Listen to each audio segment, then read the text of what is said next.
কাদের সাহেব, আপনি কি আমাকে এয়ারপোর্টে নিতে আসবেন? পালাবো না। পালিয়ে যাব কোথায়?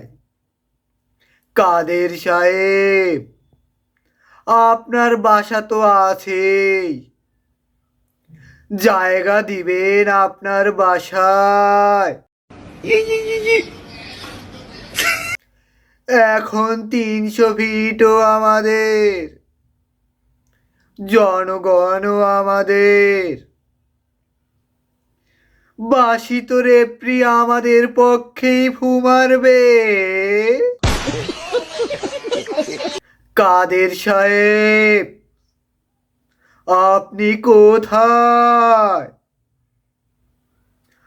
আমি তো আপনার বাসায় যেতে চাই। আমায় কি একটু জায়গা দিবেন কাদের সাহেব?